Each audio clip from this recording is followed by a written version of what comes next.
Emlak sektöründe genel bir durgunluk var. Bu epeydir de böyle. Özellikle pandemi süreciyle beraber başlayan ve gittikçe de ağırlaşan şartlar gerçekleşiyor maalesef. Günümüze baktığımız zaman şu an kiralar Batman şartlarında 20 binlerden bahsediliyor. Ev alım satımları zaten durma noktasına gelmiş şu anda. Alan da memnun değil, alamıyor, memnun değil. Alsa dahi memnun değil, satan kişi de kazanamıyor. Yani etrafımıza baktığımızda bir sürü işini yarım yamalak bırakıp terk eden, kaçan müteahhit arkadaşlar görüyoruz, müteahhit vatandaşlar görüyoruz. Bu da ekonominin oluşturduğu tahribatlar nedeniyle oluyor.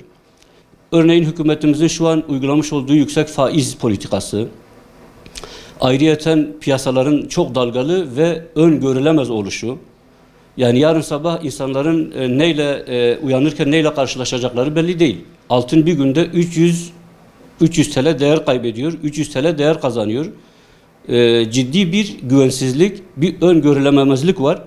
Bundan dolayı maalesef en çok da emlak sektörüne yansıyor bu. İnşaat sektörü maalesef geçmişe nazaran epey durmuş. Eskiden çalışan 100 tane, 200 tane müteahhit varken Batman'da şu an maalesef bir elin parmak sayısını geçmeyecek sayıda müteahhit arkadaşlar faaliyet gösteriyor. Bu da fiyatları etkiliyor. Ama şunu da dile getirmek gerekir. Müteahhit kazanacağı fiyattan da malını satamıyor maalesef. Yani örneğin maliyeti 3 milyonsa 3 milyona müşteri bulamıyor. Mecburen ödemesi var, çeki var. Bunu zararına satıyor ve bu onunla beraber onun havuzunda olan diğer alıcılara ve onunla beraber iş yapan diğer ortak arkadaşlarına ve hatta diğer farklı sektördeki arkadaşlara yansıyor. Bir müteahhitin işi terk edip kaçması en azından 30 kişinin çökmesine mal oluyor. Yani bence bu durgunlukla baş etmenin tek çözümü israf politikasından vazgeçmek, israftan. Tepeden tırnağa kadar, yani hükümetimizden ailelere kadar israf politikasından, israf uygulamasından vazgeçmeliyiz. Ve ayrıyeten yüksek faizlerin de ekonomiyi berbat ettiğini bütün ekonomistler söylüyor zaten. Ana problem de, ana hastalık da faiz. Yani bu anlamda devletin yapması gerekenlerin ivedilikle yapılması gerekiyor. Vatandaşların gözü devletin politikalarında, devletin destek politikalarında. Devletimiz için bütün vatandaşlar gerektiğinde fedakarlık yapıyor.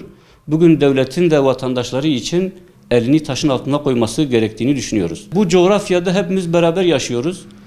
Mutluluğun, huzurun ve güvenin arttırılmasına yönelik hepimizin elimizden gelenin en iyisini yapmaya çalışmalıyız. Bu bizim bir sorumluluğumuz, bir görevimizdir. Herkese de sesleniyoruz.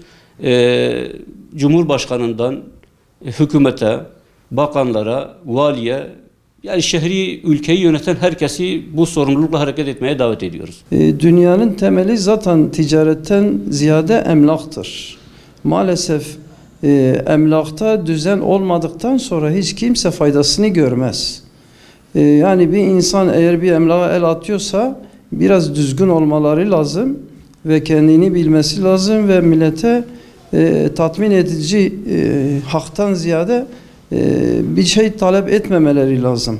Yani piyasa normal dengesinden olursa herkes faydasını görür. Son 2 yıldır maalesef paralar faize gittiği için emlak piyasası durgunluk yaşatmıştır ve ticaret ortamı biraz bankalara kaymıştır. Bu fakir fukarayı çok etkiliyor. İnşaat sektörü şöyle, yani malzemeler pahalı olduğu için arsa sahipleri de oran yüzdelik fazla istediği için müteahhitler çok zor durumda. Bu şekilde konut sayısı düşüyor. Çünkü inşaatlar yapılmıyor. Arsa sahipleri oran fazla istiyor. Maliyetler pahalı. Müteahhit işin içine girip de içinde maalesef çok sıkıntı yaratılıyor. Bu da piyasaya, yani bir müteahhit bir sıkıntı yarattı mı veya yer değiştirdi veya şehir değiştirdi mi en az 100 insan mağdur oluyor. Tapusunu almadan para ödeme yapıyorlar. Sakın tapu almadan kimse para ödeme yapmaz. Şu an kira fiyatları ortalama 10-20 arası. Yani geçen sene düzeninde gidiyor. Konut fiyatları maliyeti yüksek olduğu için müteahhitler zarara girmeden satış yapamıyorlar. Eski yapılar şimdi depremden dolayı millet güvenemiyor. Yeni yapılar mecbur maliyetten dolayı fiyatı yüksek tutuyorlar. Yüksek tutunca da insanlar alım gücü olmuyor. Ticaret de işte bankalara kaydı. Bu faizler en azından %20'lere düşseydi, yani şu an %45-46'larda bazı piyasaları çok etkiliyor. Faiz kaldırılırsa bu gecelik faiz olsun, atıyorum yani bir nevi bu ticareti bankadan rahat bıraksalar milletin eline çok rahat bir piyasa nefes alır ve fakir fukareler de en az kendi çabana göre yani işler bulur, iş olur, iş ortamı bile durmuş şu an.